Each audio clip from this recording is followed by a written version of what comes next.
Que Dios les bendiga. Qué gusto volver a encontrarnos en esta clase que es muy interesante y creo que una de las clases pilares para nosotros poder funcionar correctamente bajo la dirección del Espíritu Santo en el reino del Señor. Así que esta clase se intitula Respetando autoridades y es sobre la línea de lo que hemos venido hablando las clases anteriores. Hablaremos sobre tres personajes muy famosos en la Biblia que seguramente ya hemos escuchado de ellos y si no lo ha escuchado, esta es una oportunidad excelente para aprender algunos principios muy aplicables a la vida práctica. Estos personajes son David, Saúl y Absalón. Y básicamente veremos un resumen de su vida y la enseñanza que Dios tiene para nosotros en este tiempo. Quiero comenzar leyendo junto con ustedes, por favor, Primera de Samuel, capítulo 9, versículo 15 al 16. Dice la escritura. Y un día antes que Saúl viniese, Jehová había revelado al oído de Samuel diciendo, mañana a esta misma hora yo enviaré a ti un varón de la tierra de Benjamín, al cual ungirás por príncipe sobre mi pueblo Israel, y salvará a mi pueblo de mano de los filisteos, porque yo he mirado a mi pueblo, por cuanto su clamor ha llegado hasta mí. Y luego que Samuel vio a Saúl, Jehová le dijo, he aquí que este es el varón del cual te hablé, este gobernará a mi pueblo. Muy bien, Dios se tomó un tiempo para darle instrucciones al profeta acerca de la vida del siguiente monarca que asumiría el trono en Israel. En este caso es Saúl. Saúl fue el primer rey de Israel. El Señor realmente no tenía planes de poner un monarca en la nación, sin embargo la naciente nación de Israel veía que todos los pueblos de alrededor tenían un rey y ellos también querían funcionar así. El Señor tenía en su mente y en su corazón un sistema teocrático donde Él pudiera darles instrucciones directamente y gobernar sobre ellos y fuera un ejemplo y un modelo para las naciones, pero ellos, queriendo imitar a los pueblos de alrededor, exigieron a Dios un rey y bueno, Dios les concedió y esto tuvo consecuencias pues propias de no ser gobernado por alguien que no podía fallarles. Y en 1 Samuel capítulo 10, versículo 1 y 8, el versículo 1 dice de la siguiente manera, tomando entonces Samuel una redoma de aceite, la derramó sobre su cabeza y lo besó y le dijo, ¿no te ha ungido Jehová por príncipe sobre su pueblo Israel? Había un trato muy especial de parte del profeta para con el próximo rey llamado Saúl, aun cuando el profeta era autoridad, ¿verdad?, sobre Saúl. Y el versículo 8 dice, luego bajarás delante de mí a Gilgal, entonces descenderé yo a ti para ofrecer holocaustos y sacrificar ofrendas de paz. Espera 7 días hasta que yo venga a ti y te enseñe lo que has de hacer. Continúa la historia y quiero leer ahí en 1 Samuel capítulo 13, versículo 8 al 14, juntamente con ustedes este pasaje. Léalo conmigo, por favor, dice así.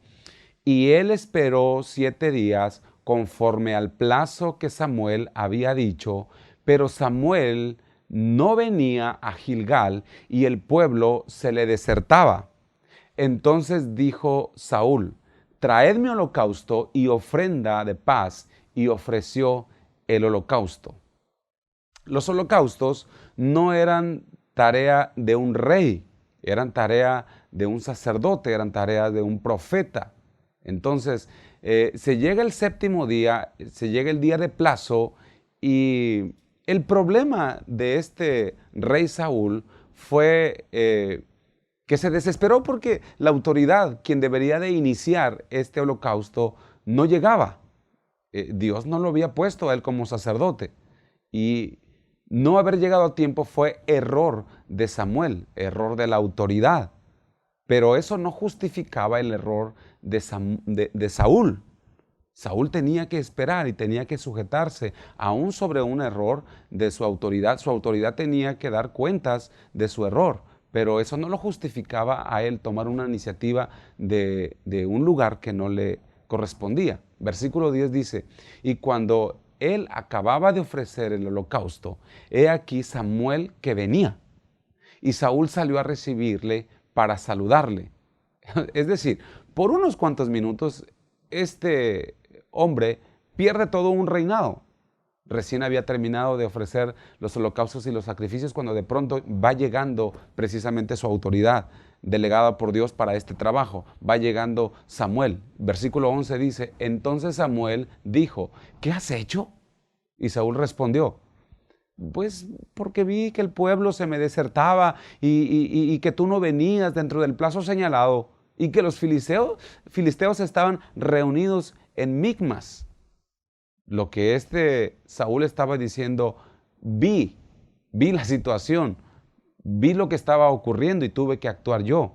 Vi lo urgente del asunto. Cuando habla de vi, está implicando que sus emociones fueron detrás de la acción. Y habla de una falta de dominio propio. Habla de que fue conducido por sus emociones, fue dirigido por su carne. Y el versículo 12 dice, me dije, diga conmigo, me dije. Es decir, no era Dios, era su opinión. Y me dije, ahora descenderé a los filisteos contra mí a Gilgal, y yo no he implorado el favor de Jehová, me esforcé pues y ofrecí holocaustos. Él todavía creía que había hecho su deber y se había, caminado una milla extra porque se había esforzado. Pero eso no fue bien visto por el Señor porque se sublevó de alguna manera y sin tener quizá la intención en contra de su autoridad. Y el versículo 13 dice, entonces Samuel dijo a Saúl, locamente has hecho, no guardaste el mandamiento de Jehová tu Dios que él te había ordenado, pues ahora Jehová hubiera confirmado tu reino sobre Israel para siempre. La Biblia nos dice que los líderes en la iglesia deberemos ser gente sobria, gente dueños de nosotros mismos, debemos ser gente llenos de dominio propio. Y esto le faltó a Saúl. El profeta entonces le dice a Saúl, no guardaste el mandamiento que Dios te había ordenado. ¿Cuándo fue que Dios le había hablado a Saúl? Cuando él recibió la orden de parte de Samuel. Yo imagino que quizás Saúl dijo, momento, Dios a mí nunca me dijo nada. A mí nunca se me apareció el Señor para darme una instrucción. Fue él, fue el profeta el que me lo dijo, no fue Dios. Y por no tener un espíritu abierto y entendido, mire lo que sucede ahí en la segunda parte de este versículo que leímos. Dice, pues ahora Jehová hubiera confirmado tu reino sobre Israel para siempre. Es decir, el Señor se lo confirma a David, pero su deseo primero era confirmárselo a Saúl. Quizá nosotros no veamos los pecados de Saúl tan graves como para que le quiten el reino. Quizá pensemos que las consecuencias son demasiado duras como para un pecado de esta naturaleza. Pero Dios piensa de manera diferente. Y yo creo que esa es una de las cosas que debemos nosotros comprender para caminar siendo agradables a los ojos del Señor y para tener éxito en todo lo que hagamos. La relación que nosotros mantenemos con nuestras autoridades no puede ser sobrepasada. El versículo 14 dice, mas ahora tu reino no será duradero, le dice el profeta al rey Saúl. Jehová se ha buscado un varón conforme a su corazón, el cual Jehová ha designado para que sea príncipe sobre su pueblo, por cuanto tú no has guardado lo que Jehová te mandó. Es decir, no solamente pierde su posición de autoridad, sino pierde todo lo que podía tener en el futuro como el rey que podía gobernar sobre el pueblo. Escuchen lo que le voy a decir porque es muy importante esto y anótenlo en las tablas de su corazón. Solo se pierde la herencia de príncipe sobre un pueblo cuando sucede una cosa, cuando hay desacato, desobediencia y rebeldía. Fue la fórmula que le hizo perder a aquel precioso ángel que era guardián del trono del Señor, su posición, su lugar de príncipe en el cielo, para convertirse en Satanás. Y ese principio que Dios activó en el cielo sobre Lucifer sigue siendo el mismo principio inalterable en nuestros días. Así que debemos tomar muy en cuenta esto. Hechos capítulo 13, versículo 22, la escritura dice, quitado este, es decir, quitado Saúl, les levantó por rey a David, de quien dio también testimonio diciendo, he hallado a David, hijo de Isaí, varón conforme a mi corazón, escuche bien, quien hará todo lo que yo quiero. Un varón conforme al corazón de Dios. Un hombre conforme al corazón de Dios no es un adorador. Un hombre conforme al corazón de Dios es un hombre obediente. Conforme a mi corazón, dijo el Señor, porque hará todo lo que yo le mande. Es decir, este sí me va a obedecer.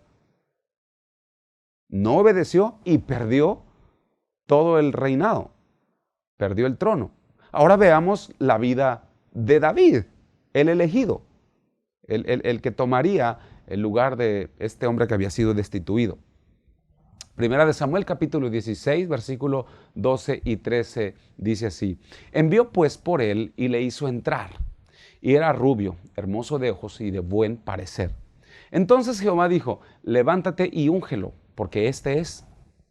Y Samuel tomó el cuerno de aceite y lo ungió en medio de sus hermanos. Y desde aquel día en adelante el Espíritu de Jehová vino sobre David. Se levantó luego Samuel y se volvió a Ramá. Note esto, cuando sucede este evento, Saúl todavía estaba gobernando, todavía estaba en el trono. Saúl trataba de matar a David. Saúl perseguía, tratando de quitarle la vida a David, y con todo, David era alguien que tenía un corazón como el del Señor, un corazón de obediencia, un corazón que sabía respetar su autoridad y le llamaba Señor a aquel que lo quería asesinar. Y para Dios no pasó desapercibido esto en la actitud de David. Segunda de Samuel capítulo 11, versículo 1 al 18. El versículo 1 dice, aconteció al año siguiente, en el tiempo que salen los reyes a la guerra, que David envió a Joab y con él a sus siervos y a todo Israel, y destruyeron a los amonitas y sitiaron a Rabá, pero David se quedó en Jerusalén. No está mal quedarse en casa, pero en tiempos de guerra los reyes tenían que salir a la guerra. Entonces, cuando alguien no sale a la guerra, hay desastres terribles. Señoras que me están escuchando, manden a sus esposos a la guerra, es decir, a hacer obra para el ministerio, que no se queden en casa cuando es necesario estar sirviendo al Señor, porque cuando todos están en la guerra y alguien se queda en casa, se convierte la mente en un taller de ociosidad, donde Satanás puede trabajar libremente como su taller. Es lo que le sucedió a David. Y el versículo 2 dice, y sucedió un día, al caer la tarde, que se levantó David de su lecho y se paseaba sobre el terrado de la casa real y vio desde el terrado a una mujer que se estaba bañando, la cual era muy hermosa. Número 1, David no tenía que quedársele viendo, si bien fue inevitable la primera mirada, la segunda mirada ya era su responsabilidad. 2, ella no tenía por qué andarse bañando encuerada en las terrazas, porque si no era David el que la miraba, sería cualquier otro.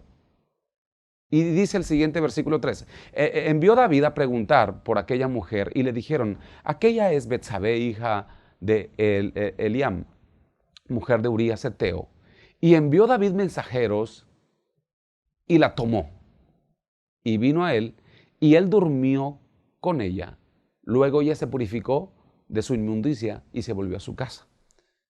El asunto fue este. Y concibió la mujer y envió a hacérselo saber a David, diciendo, estoy embarazada, estoy encinta. 6. Entonces David envió decir a Joab, envíame a Urías Eteo. Urías era el esposo de esta mujer que andaba en la guerra. Y Joab envió a Urías a David. Entonces Urías vino a David, le preguntó por la salud de Joab y por la salud del pueblo y por el estado de la guerra. David allí haciéndose loco y fingiendo. Versículo 8. Después dijo David a Urías, desciende a tu casa y lava tus pies. Y saliendo Urías de la casa del rey, le fue enviado presente de la mesa real. Mas Urías durmió a la puerta de la casa del rey con todos los siervos de su señor, y no descendió a su casa. E hicieron saber esto a David diciendo, Urías no ha descendido a su casa. Y dijo David a Urías, ¿no has venido de camino? ¿Por qué pues no descendiste a tu casa? O sea, al rey David le importaba que este hombre durmiera con su esposa para hacerle creer que este bebé era de él. Y Urías respondió, dice el versículo 11, a David, el arca de Israel y Judá está bajo tiendas, y mi señor Joab y los siervos de mi señor en el campo. ¿Había yo de entrar en mi casa para comer y beber y dormir con mi mujer? Por vida tuya y por la vida de tu alma, yo no haré tal cosa. ¿Qué es lo que hizo David? Algo terrible. Él no respetó la guerra. Él se metió en adulterio con una mujer, engañó al marido, lo quiso sobornar con comida, lo emborrachó para ver si caía. Ya solo con eso le rebasa el récord de pecados a Saúl, con uno solo de ellos. ¿Ve usted a Saúl haciendo alguna de estas cosas? No, nunca. Pero mire lo que dice el versículo 14. Venida la mañana escribió David a Joab una carta, la cual envió por mano de Urías. Y escribió en la carta diciendo, poned a Urías al frente en lo más recio de la batalla, y retiraos de él para que sea herido y muera. Así fue que cuando Joab sitió la ciudad, puso a Urías en el lugar donde sabía que estaban los hombres más valientes. Y saliendo luego los de la ciudad, pelearon contra Joab, y cayeron algunos del ejército de los siervos de David, y murió también Urías heteo. Entonces envió Joab e hizo saber a David todos los asuntos de la guerra. Mire cuántos pecados se van hilvanando en corto tiempo en la vida de David. Va cometiendo un pecado tras otro. Va sucediéndose una secuencia de faltas muy graves. Y el punto era tan delicado que algo estaba sucediendo en el ámbito espiritual. Pero el asunto es este, qué delicado es el pecado de rebelión en la autoridad, que ni todos los pecados juntos de David le ganaron a un pecado de Saúl. ¿Por qué? ¿Por qué Dios calificó muchos pecados como en menor consecuencia que uno, pero que fue incluso retirado de su reinado a este hombre Saúl? ¿Qué sucedió en el corazón de Dios? Segunda de Samuel capítulo 12, versículo 1 al 15, dice, Jehová envió a Natán y David, y viniendo a él le dijo, había dos hombres en una ciudad. Natán era un profeta. El uno rico y el otro pobre. El rico tenía numerosas ovejas y vacas, pero el pobre no tenía más que una sola corderita, que él había comprado y criado y que había crecido con él y con sus hijos juntamente, comiendo de su bocado y bebiendo de su vaso y durmiendo en su seno, y la tenía como una hija. Y vino uno de camino al hombre rico, y éste no quiso tomar de sus ovejas y de sus vacas para guisar para el caminante que había venido a él, sino que tomó la oveja de aquel hombre pobre y la preparó para aquel que había venido a él. Entonces se encendió el furor de David en gran manera contra aquel hombre. Y dijo a Natán, vive Jehová, que el tal es digno, el tal que hizo es digno de muerte. Mire con qué respeto Natán, el profeta, le habla a su autoridad, el rey David, a pesar de que el rey David estaba en un pecado. A pesar de que él había sido enviado por Dios para reprenderlo, no le habla directamente, sino le da una parábola para que se abra su entendimiento. Y el rey David responde y dice, debe pagar la cordera con 4 tantos, porque hizo tal cosa y no tuvo misericordia. Entonces dijo Natán a David, tú eres aquel hombre. Así ha dicho Jehová, Dios de Israel, yo te ungí por rey sobre Israel y te libré de la mano de Saúl. Y te di la casa de tu señor y las mujeres de tu señor en tu seno. Además, te di la casa de Israel y de Judá, y si esto fuera poco, te habría añadido mucho más. ¿Sabe por qué? Porque si de dar se trata, Dios no tiene ningún problema en dar, si encuentra manos íntegras donde entregarlo. Versículo 9 dice, ¿por qué pues tuviste en poco la palabra de Jehová, haciendo lo malo delante de sus ojos? A Urías Eteo heriste a espada y tomaste por mujer a su mujer, y a él lo mandaste con la espada de los hijos de Amón, por lo cual ahora no se apartará jamás de tu casa la espada, por cuanto me menospreciaste y tomaste la mujer de Urías Eteo para que fuese tu mujer. Así ha dicho Jehová, he aquí yo haré levantar el mal sobre ti de tu misma casa, y tomaré tus mujeres delante de tus ojos, y las daré a tu prójimo, el cual yacerá con tus mujeres a la vista del sol, porque lo hiciste en secreto, mas yo haré esto delante de todo Israel y a pleno sol. Entonces dijo David a Natán, pequé contra Jehová. Y Natán dijo a David, también Jehová ha remitido tu pecado, no morirás. ¡Wow! En cuanto David reconoce que había pecado, que había hecho mal, en cuanto, digamos, le cae el 20, le viene la revelación del estado tan grave en el que está, juntamente con la acusación, Dios ya tenía preparada una palabra de restauración y le dice, tu pecado ha sido restaurado, ha sido remitido. Entonces yo encuentro que hay un trato diferente para Saúl y otro muy distinto para David. Aunque los dos pecaron, pero David pecó una sucesión de errores y pecados, y este solamente tuvo uno. El uno de Saúl pudo más que todos estos pecados, porque este pecado tenía que ver con rebelión a la autoridad. Y dijimos que el trono de Dios se asienta no sobre su poder, sino sobre su autoridad. Cuando nosotros atentamos contra la autoridad, estamos atentando contra el principio básico de la esencia de Dios, donde Él establece su ser. Versículo 14 dice, mas por cuanto con este asunto hiciste blasfemar a los enemigos de Jehová, el hijo que te ha nacido ciertamente morirá.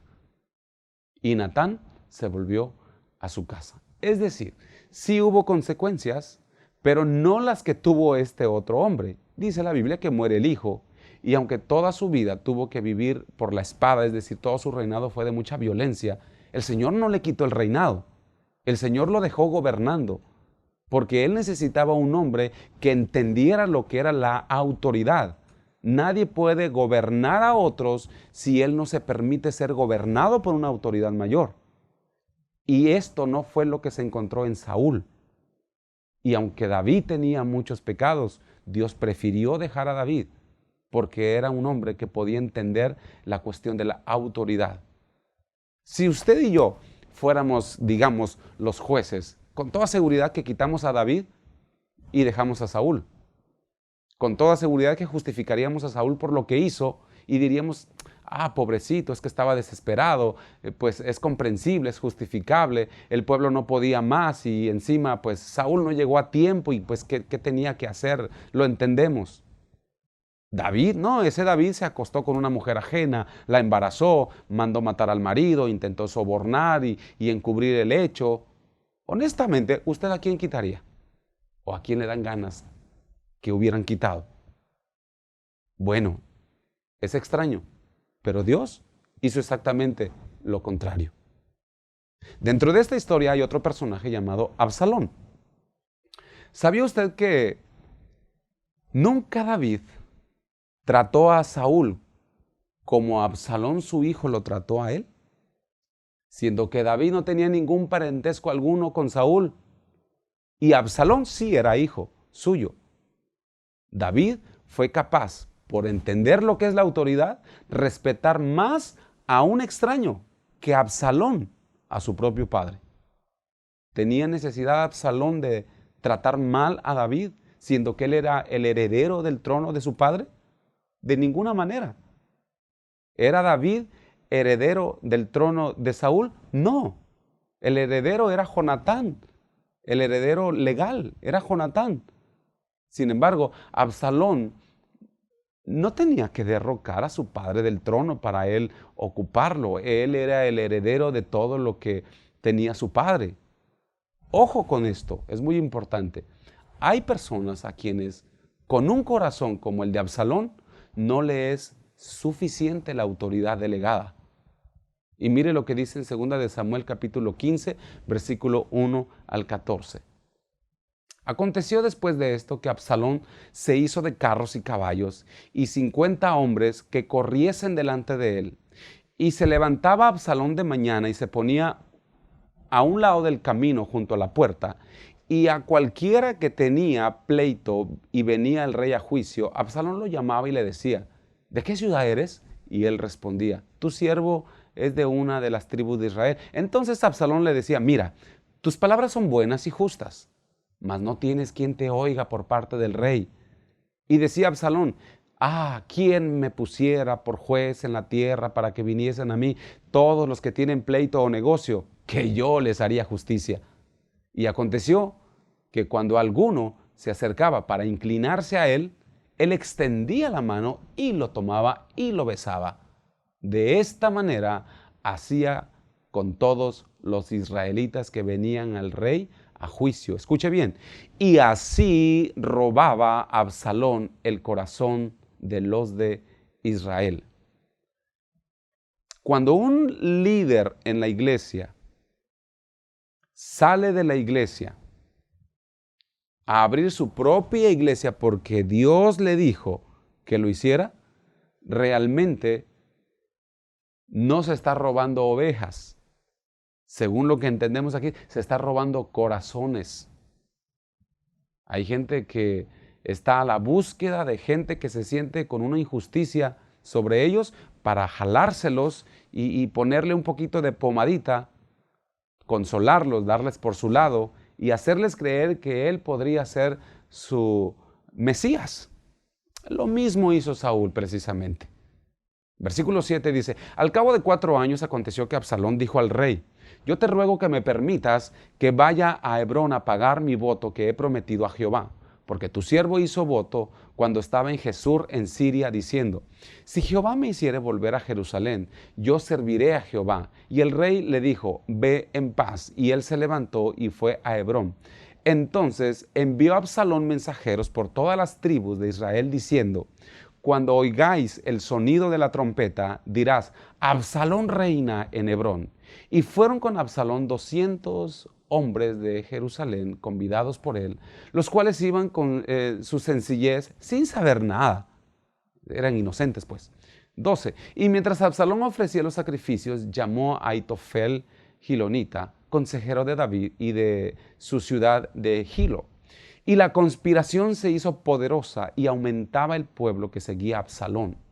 Y un mensajero vino a David diciendo: el corazón de todo Israel se va tras Absalón. Entonces David dijo a todos sus siervos que estaban con él en Jerusalén: levantaos y huyamos, porque no podremos escapar de delante de Absalón. Escúcheme, Absalón es su hijo. Y luego dijo: daos prisa a partir, no sea que apresurándose él nos alcance y arroje el mal sobre nosotros y hiera la ciudad a filo de espada. Realmente yo creo que David nunca se imaginó la agresión de las lanzas de su propio hijo, porque él nunca había respondido a las lanzas de Saúl cuando éste lo quería matar. Ahora tenía que huir y evitar las lanzas de su propio hijo Absalón. Y aunque David fue un hombre que fornicó, engañó, mató, hizo tantas cosas, nunca dejó de poner a Dios como rey sobre Israel. David sabía que el reino no era de él, que el reino era de Dios. Hay un libro que yo le quiero recomendar, puede buscarlo y preguntar por él en la librería cristiana, se llama Perfil de 3 monarcas. Yo le aseguro que usted va a llorar ríos con ese libro, está impresionante, yo lo he leído más de una ocasión. Y hay un pasaje en esta historia que relata a manera de fábula todo lo que ocurre en esta porción de las Escrituras. Y encontramos que David nunca quitó de su vida la honra a la autoridad de Dios en cada expresión que la veía, aunque pecó y aunque tuvo defectos. Ahora, mire cómo es el corazón de David, así como ya vimos los pecados de Saúl, ahora veamos, así como ya vimos los pecados del propio David, veamos los pecados, las virtudes y desvirtudes que este hombre también tenía. Y dentro de sus virtudes, veamos su corazón. Segunda de Samuel capítulo 18, versículo 1 al 15 dice, y David pues pasó revista al pueblo que tenía consigo y puso sobre ellos jefes de millares y jefes de centenas. Y envió David al pueblo una tercera parte bajo el mando de Joab, una tercera parte bajo el mando de Abisai, hijo de Sarbia, hermano de Joab, y una tercera parte al mando de Itaí Geteo. Y dijo el rey al pueblo, yo también saldré con vosotros. Él había aprendido la lección. Versículo 3 dice, mas el pueblo dijo, no saldrás porque si nosotros huyéremos, no harán caso de nosotros. Y aunque la mitad de nosotros muera, no harán caso de nosotros. Mas tú ahora vales tanto como 10,000 de nosotros. Será pues mejor que tú nos des ayuda desde la ciudad. Lo que le dijeron a David básicamente fue, vale más tu sabiduría en la estrategia que tu espada peleando dentro de la batalla. Versículo 4 dice, entonces el rey les dijo, yo haré lo que bien os parezca. Y se puso el rey a la entrada de la puerta, y mientras salía todo el pueblo de ciento en ciento y de mil en mil, el rey mandó a Loab, a Abisai y a Itaí, diciendo, tratad benignamente por amor de mí al joven Absalón. Y todo el pueblo oyó cuando dio el rey orden acerca de Absalón a todos los capitanes. Escuche, el mismo respeto que David había tenido en un día para Saúl, ahora lo tenía también con Absalón, que le era traicionero. Los dos habían atentado contra su reino. Los dos buscaban matarlo. Uno de ellos no era ni su pariente, pero aún con todo lo honró. Hay una parte del libro Perfil de tres monarcas que nos revela algo muy poderoso. David está en este capítulo viendo al cielo. Joab llega y le da noticias sobre lo que está haciendo su hijo Absalón. Y David le contesta y le dice, ahora sé lo que hay en el corazón del joven Absalón.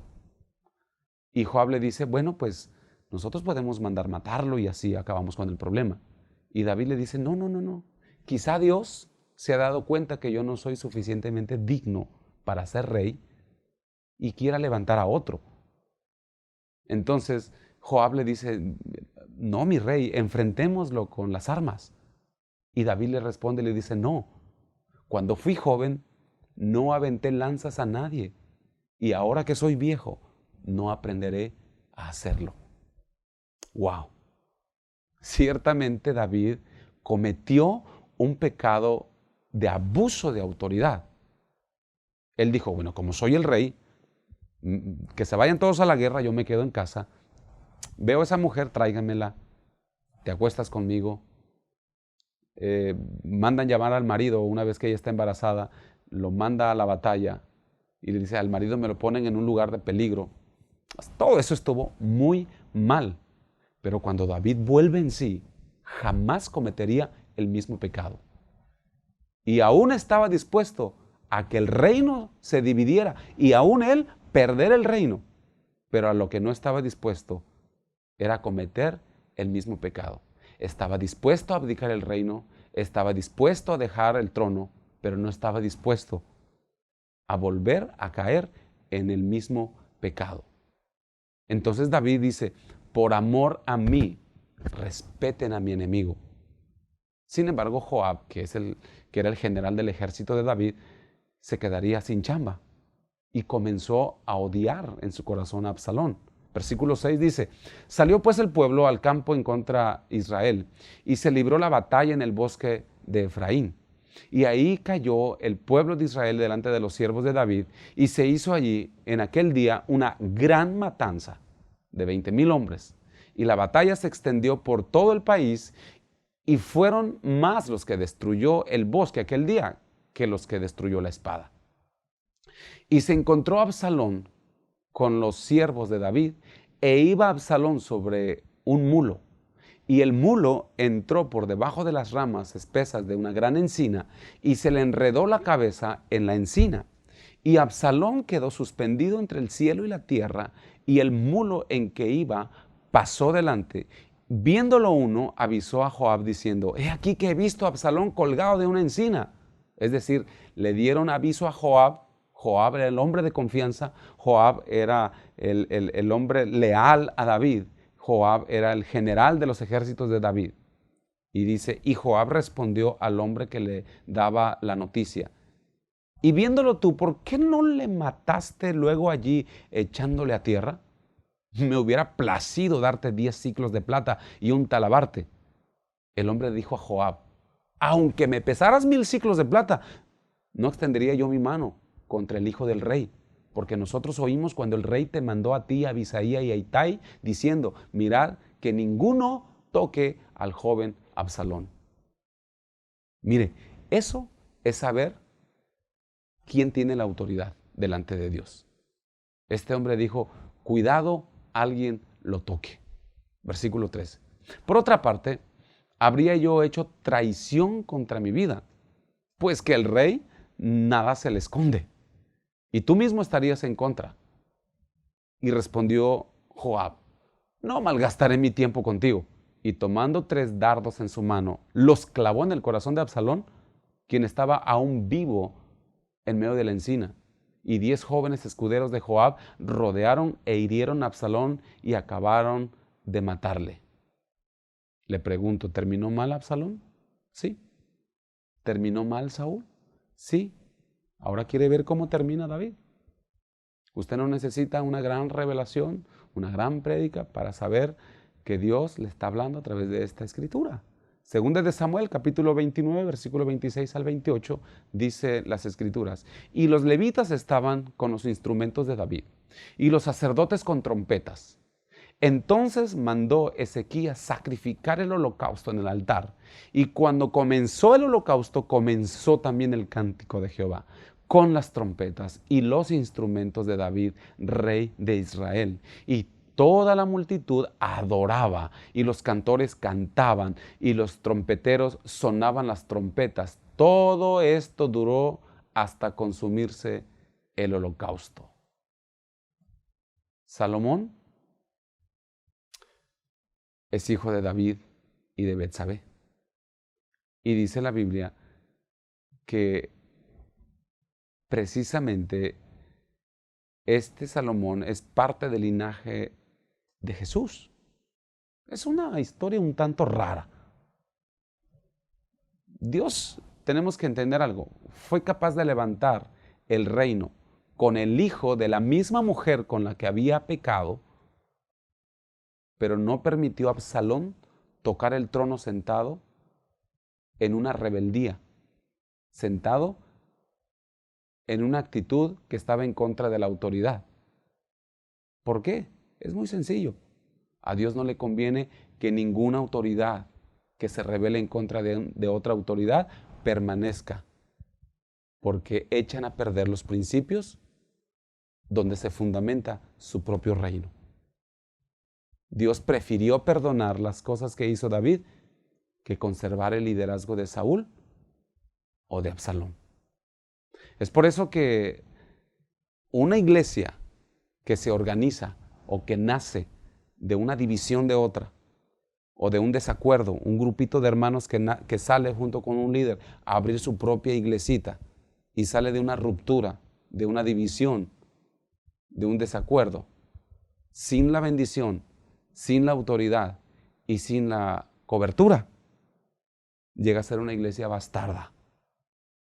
Tenga mucho cuidado con aquellos que intentarán en algún momento sacarlo de la casa donde Dios le hizo nacer, con engaños y con la actitud que tenía Absalón de ponerles pomadita a las ofensas que esta gente sentía de no ser atendidos por su autoridad y llevarlos con él, robarles su corazón. Primera de Samuel, capítulo 15, versículo 22 al 26, la Escritura dice: y Samuel dijo: se complace Jehová tanto en los holocaustos y víctimas como en que se obedezca a las palabras de Jehová. Ciertamente el obedecer es mejor que los sacrificios y el prestar atención que la grosura de los carneros. Porque como pecado de adivinación es la rebelión y como ídolos e idolatría la obstinación. Por cuanto desechaste la palabra de Jehová, Él también te ha desechado para que no seas rey. Entonces Saúl dijo a Samuel: yo he pecado, pues he quebrantado el mandamiento de Jehová y tus palabras, porque temí al pueblo y consentí a la voz de ellos. Perdona pues ahora mi pecado y vuelve conmigo para que adore a Jehová. Y Samuel respondió a Saúl: no volveré contigo, porque desechaste la palabra de Jehová, y Jehová te ha desechado para que no seas rey sobre Israel. ¿Por qué Dios no quita a David, que cometió más pecados, y sí a Saúl, que parece que fue solamente uno? Hace a un lado a Absalón. Si nosotros pensamos un poco para nuestra forma cultural de vida, para nuestros criterios y razonamientos, es mucho más feo lo que hizo David para nuestra moral que lo que hizo Saúl. Pero Dios actúa de una manera aparentemente extraña, de lo cual nosotros tenemos que aprender para toda nuestra vida un principio.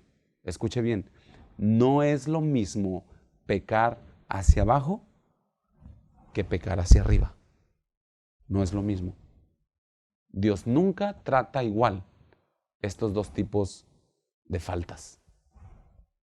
Dice la Biblia que el padre que falta en educar a su hijo le es vergüenza, pero el hijo que le falta a su padre se lo comen los cuervos.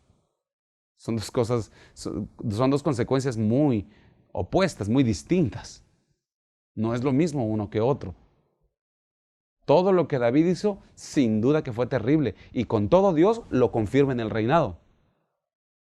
Pero la rebelión de Saúl, que no tuvo que ver con adulterio, ni asesinatos, ni abuso de autoridad, ni soborno, sin embargo le es quitado el reinado por rebelión.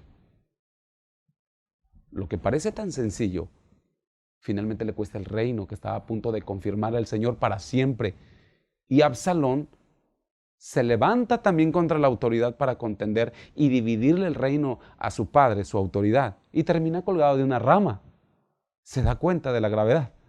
Esta enseñanza creo que personalmente me involucra con cada uno de ustedes, porque soy autoridad.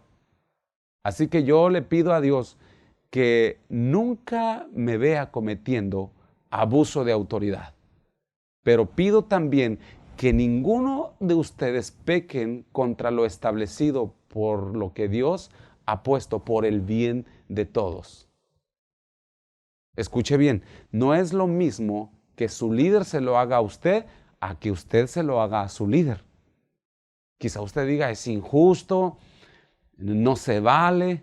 Ok, quizá usted podrá ganar con argumentos verbales y con razonamientos el por qué usted se levanta contra su autoridad y el por qué usted también responde y el por qué usted también llegó a ser grosero, por qué usted también tiene sus propias razones personales. Pero esto no evitará consecuencias sobre su vida de las leyes con las cuales el Señor gobierna su reino.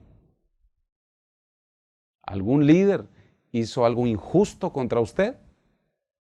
Mi consejo: muérdase la lengua, porque injuriando a su autoridad no resolverá nada. Y sin embargo, cada vez que usted critica, murmura, regresa lanzas que su líder le avienta, solo porque usted cree que tiene la razón, no le va a llevar a una justificación delante del Señor. De hecho, la Biblia dice que aquellos que entre nosotros están presidiendo y aquellos quienes Dios usa para enseñarnos su palabra son dignos de doble honor, doble honor. Corea es uno de los países que tiene las iglesias más grandes del mundo. Las iglesias son de millón y medio de personas. Hay iglesias, las iglesias más pequeñas quizá sean de 30,000, 40,000 personas. Pero en Corea hay una costumbre quizá cultural que tiene que ver con la honra. Cuando ellos van a reverenciar a un rey, a un presidente o a un mandatario, ellos hacen una inclinación. Pero cuando ellos están delante de los pastores, ellos hacen 2 inclinaciones. Y si usted le pregunta por qué lo hacen así, ellos dicen, porque los reyes y gobiernos de esta tierra representan los reinos de esta tierra. Pero los ministros que el Señor ha colocado en su obra nos representan un reino que es del cielo, un reino que es eterno. Así que yo le doy un consejo. Quizá a usted no le guste mi estilo de predicar, probablemente no esté de acuerdo con la forma de administrar o el estilo de liderazgo, pero le recuerdo que eso no lo justifica delante de Dios para que usted murmure y se automaldiga, para que usted critique, señale, juzgue, injurie y se automaldiga. Tenga cuidado. Yo no les he hablado de un líder de grupo de amistad, les he hablado del primer rey de Israel, les he hablado del príncipe, el hijo del rey David. Y teniendo esta posición ni así delante de Dios, su insurrección tuvo solución, su insujeción tuvo justificación. ¿Quiere usted darle un buen regalo a sus hijos? El mejor regalo que le puede dar es enséñeles con ejemplo a honrar a sus autoridades. ¿Quiere usted darle un regalo al Señor? Enseñe a quienes están debajo de usted a honrar a las autoridades y a usted mismo. Usted está representando a Dios y usted va a levantar así una generación que es capaz de cambiar una ciudad porque Dios bendice a este tipo de gente. Hace un tiempo yo recuerdo que dentro de la congregación un hermano recibió una visita y esta persona llegó hablando mal de su servidor, llegó hablando mal de mí. Y recuerdo que en esa ocasión me contaban que les respondió y les dijo, ¿saben qué? Si van a hablar mal del pastor, les pido por favor que no tiren su veneno en esta casa. Busquen otro botadero, busquen otra casa donde hacerlo. Así que desde este momento les digo, no son bienvenidos, fuera de aquí, largo de mi casa. Y fue un rato incómodo, terrible, pero muy necesario. ¿Sabe por qué? Usted no puede permitir que nadie hable mal de su propio padre o de su propia madre en su propia mesa. Usted no lo permitiría. Yo no permitiría que hablaran mal de mi padre o de mi madre. ¿Quiere usted abrirles a sus hijos un camino de bendición? Enséñele respeto a las autoridades.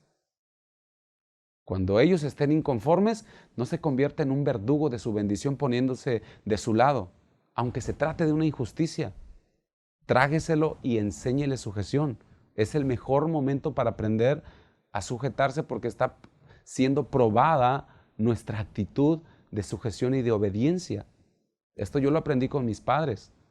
Yo a mis padres, quienes levantaron 34 iglesias en su ministerio, jamás los escuché criticando, murmurando o quejándose por el trato que le daban los líderes espirituales, que fueron muy injustos con ellos en muchas de las ocasiones. Yo recuerdo que en una ocasión yo tuve un problema con uno de los líderes en una de las iglesias. Yo era un joven quizá de unos 16, 17 años y teniendo este problema con este líder, un día yo fui con mis padres y yo quise su aprobación. Este líder era de los principales en la iglesia, ellos eran pastores de esa misma iglesia y yo pensé que por yo ser su hijo, ellos me darían razón y yo encontraría favor de parte de ellos. Pero ellos me dijeron, ¿sabes qué, hijo? Él es un siervo del Señor y no vamos a hacer nada que te haga pensar que es justificable una falta de respeto a tu autoridad. Él es tu autoridad. porque sabemos que un día tú vas a estar en autoridad sobre muchos y ese día vas a cosechar lo que hoy te enseñemos a sembrar. Si solo ese principio usted pudiera enseñarle a sus hijos, si usted no se pusiera de parte de su hijo a la hora de acusar a la maestra en la escuela, a la hora de señalar a su líder de grupo de amistad, si usted no se pusiera de parte de su hijo, usted y yo estaríamos enseñándoles con un gran ejemplo a nuestros hijos a restaurar lo que el enemigo vino a poner como una mala semilla hasta cultural en nuestros medios. Y nosotros como iglesia podríamos restaurar la iglesia en México y entonces seríamos capaces de conquistar cualquier cosa. De hecho, le diré algo, no se atreva a poner un letrero en su casa, Señor, bendice este hogar, si usted es una mujer que habla de su esposo. Este hogar es cristiano, un letrero allí en la sala, si usted habla mal de sus líderes. Jamás va a haber bendición en un lugar así, jamás. Así que quiero terminar orando por ustedes. Les voy a pedir que allí donde está usted, cierre sus ojos un momento. Y le voy a pedir que levante sus manos y le vamos a pedir al Señor que nos dé un corazón como lo tuvo David. Le vamos a decir, Señor, danos un corazón conforme al tuyo. Danos un corazón que pueda honrar y respetar a las autoridades y perdónanos cuando hemos sido gente que ha faltado a este principio de tu reino. Señor, quita toda rebelión y arranca toda raíz de nuestro corazón. Queremos ser gente que viva con manos limpias y con corazones íntegros delante de tu presencia. Gente que tú puedas bendecir, ensanchar y multiplicar porque somos buena semilla. Porque sabemos, Señor, que tú no multiplicas la mala semilla. Queremos ser buena semilla. Así que tómate unos segundos para hablar con el Señor. Y si tú has hecho algo en contra de alguien que es tu autoridad, llámese jefe en el trabajo, o quizá usted ha hablado en contra del presidente de nuestra nación, o el gobernador de nuestro estado, o el presidente municipal, o de su líder, o de su pastor, o de su esposo. Es el momento en que usted le pida perdón al Señor y le pida que lave sus vestiduras, que lave sus manos, que ponga limpieza en su lengua una vez más. Si ha hecho alguna de estas cosas, arrepiéntase, que es un momento en que Dios puede recibir el arrepentimiento de su corazón y propóngase no volver a hacerlo. Manténgase un momento más, ahí los dejo con el monitor que está listo para ministrarles y orar por ustedes.